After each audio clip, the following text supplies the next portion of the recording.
Good morning. Welcome to God Talks on this Sunday, January the 2nd, 2022. I'm Pastor Josh. This is God Talks, and we are in a new year. This is the second Sunday following Christmas, and we are here. Thanks for joining us this morning, wherever you may be. Today's sermon title was Go Pitch a Tent from the Gospel of John, chapter 1, verses 1 through 18, and something, as we did last week, we'll do this week in this deep dive series following Christmas as we approach Epiphany to chew on this statement. Pitching a tent means coming to be fully part of the world in which you live, work, and call to be in and a part of as a community. So remember that. This is what the Gospel of John chapter 1 verses 1 through 18 has to tell us this morning. In the beginning was the Word, and the Word was with God. And the Word was God, and He was in the beginning with God. All things came into being through Him, and without Him, not one thing came into being. What has come into being in Him was life, and the life was the light of all people.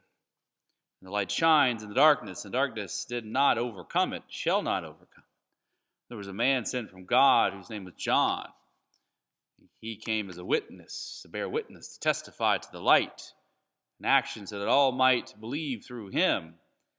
He himself was not the light, but he came to testify to that light. The true light, which in light illumines everyone, has come into the world.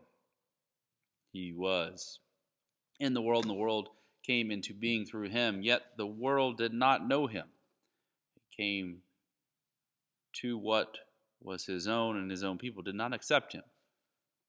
But to all who received him, who believed in his name, he gave power to become children of God, who are born not of blood, or of will of flesh, or of will of man, but of God.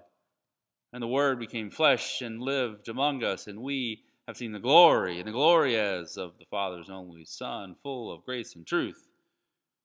John testified to him, cried out, "This was he of whom I said, He who comes after me ranks ahead of me, because he was before me."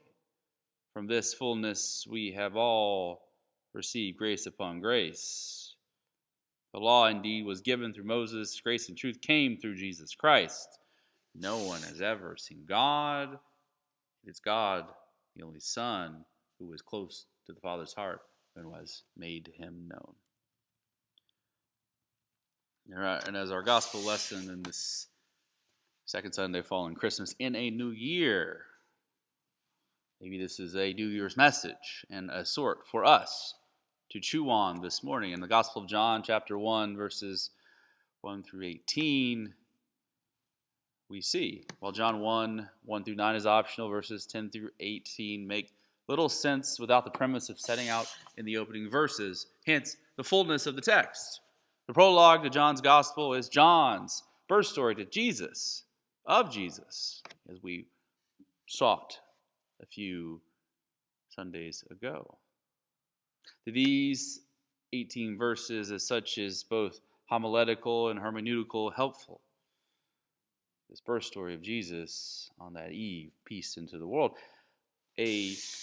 The themes that we have come to know for Christmas and preaching and teaching and speaking, walking through, are certainly present in how John begins his gospel.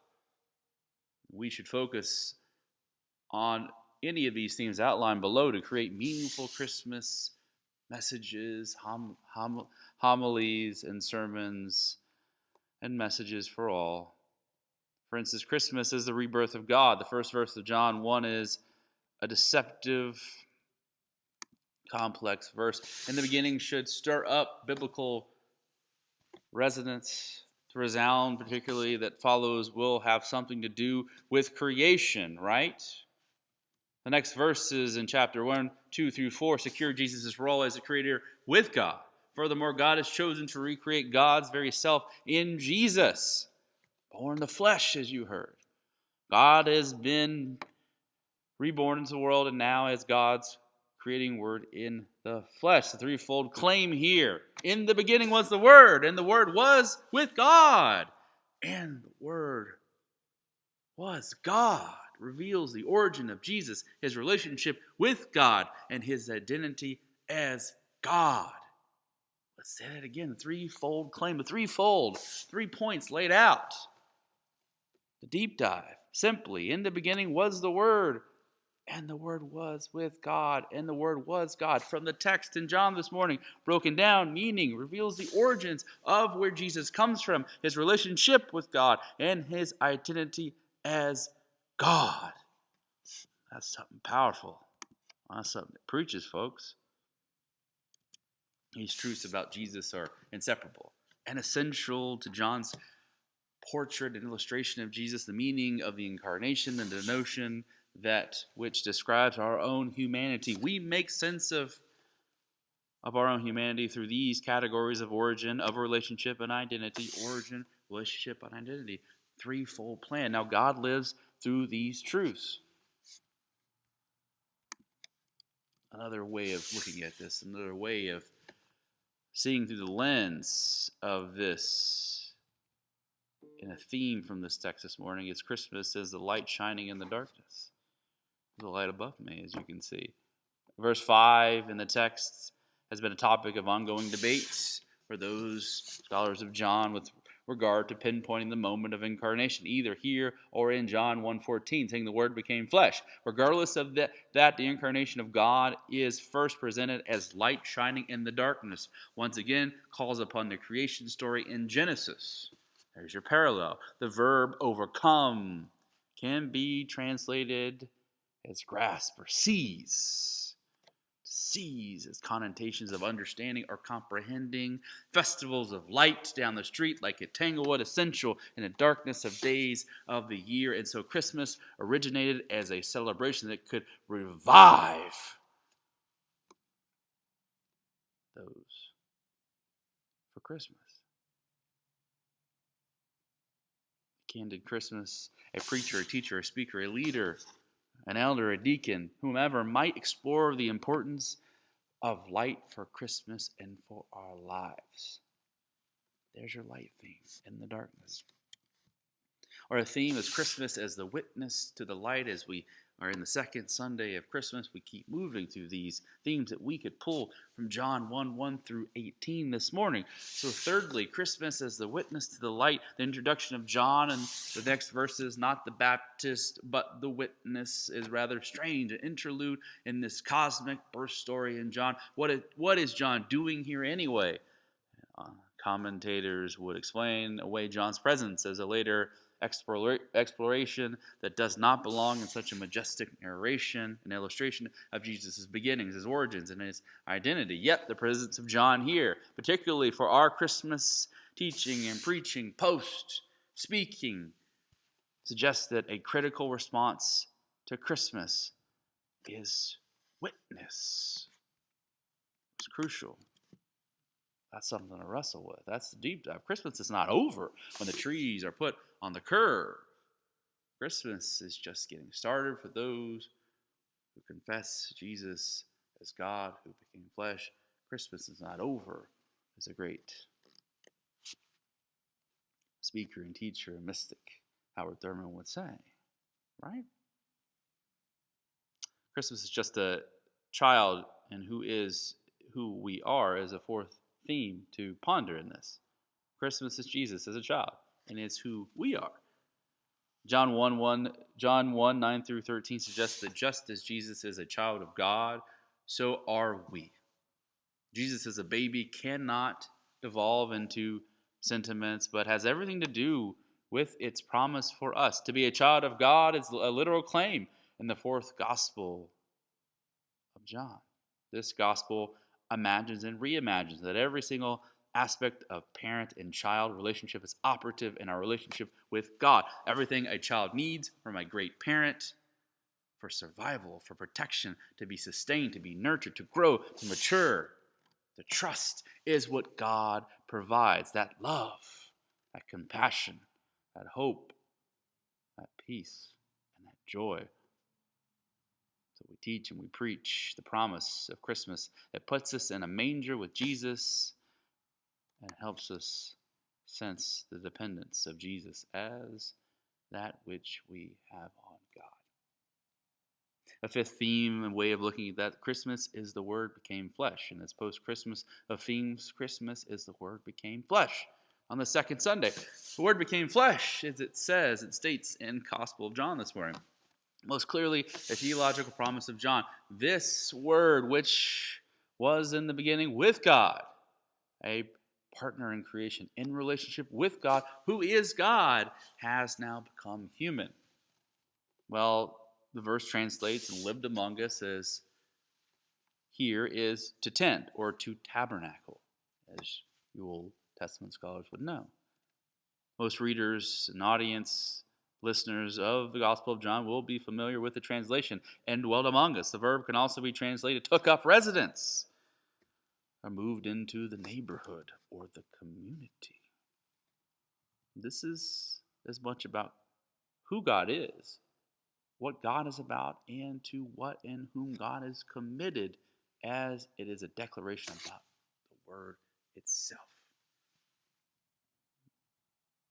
The evangelist in the fourth gospel understands that God's promise is to be with God's people wherever they go. It's now taken on a different representation than Jesus, as the writer of John tells us. The dwelling of God is a deeply intimate experience, a relationship, personal claim, and assumes God's commitment to and continually with God's people, all of God's people. To move forward, and moreover, in the Word made flesh and dwelling among us. Now God not only goes where God's people go, but as who they are. That is, now God dwells with us by taking on our form, our humanity. This different dwelling of God is God being where God's people are, and now who God's people are. The different dwelling of God is God being where God's people are, and now who God's people are. That's something powerful.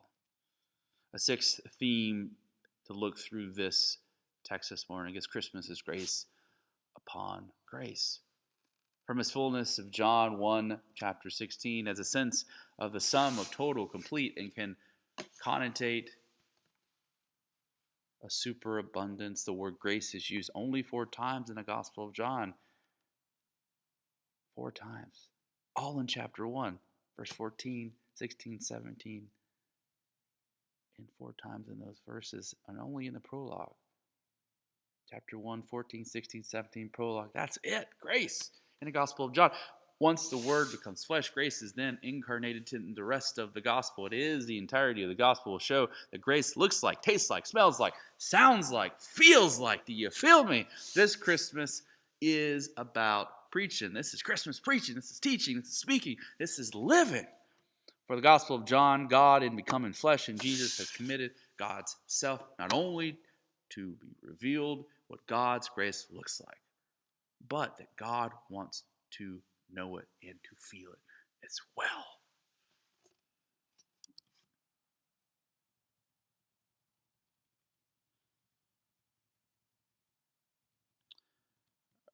Our last theme in this post-Christmas second Sunday message of looking at John chapter 1, verses 1 through 18. So much to pull out, so much to tool out, so much to wrestle with is Christmas's intimacy. In verse 18, the last verse of the text this morning, it concludes and yet it encapsulates the prologue. It is a recapitulation of first verse addressing again who Jesus is. It's the address to those in John, the audience, the listeners, the commentators, and the writers of those who study and scholars, what Jesus' relationship with God is like and where Jesus comes from. A comparison of translations from John 1:18 exposes the theological difficulties with each of these 3 theological themes. The only portion accord for translators is verse 18. It's the first sentence of the verse. No one has ever seen God. After this truth, any agreement between translations quickly disintegrates. The first clause, it is God, the only Son, restates the identity of Jesus made clear. In the last verse, the declaration of Jesus' identity is complicated by translation, an issue by text of critical issue. The translation issue centers on something rather and rendered unique, the one and only, the only begotten.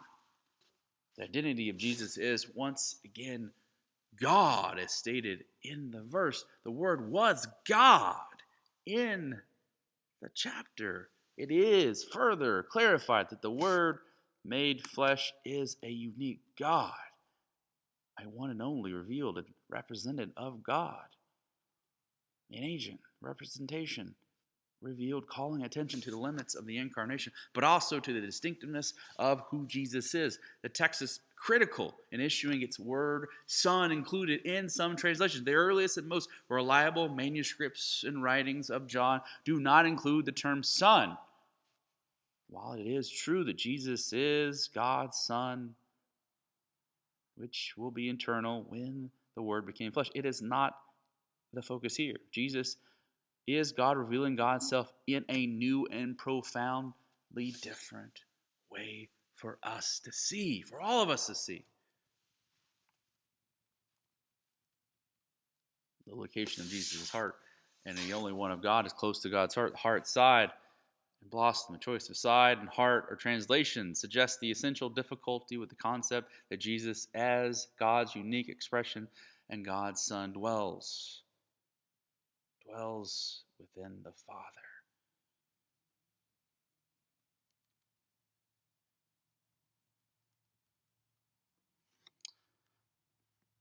So God is coming to the world.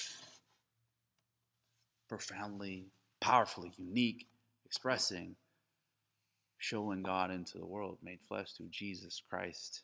A declaration, a revelation, points to origins between God and Jesus. Jesus comes from bringing to lead. A purpose of the Word made flesh, to bring out God, to lead out God, so that an experience of God is possible, folks. It makes no sense for the Word to become flesh if God is not able to be experienced. It makes no sense at all if we can't experience God on every level of what it means to truly be human. So as we go pitch a tent, as the sermon title says, God is Emmanuel. Jesus, the Word, was made flesh. God walked around as human, and Mary's baby boy changed the game forever. For he changed the world forever, folks. That embodiment truly matters. Hey, on this second Sunday after Christmas, go pitch a tent. Amen.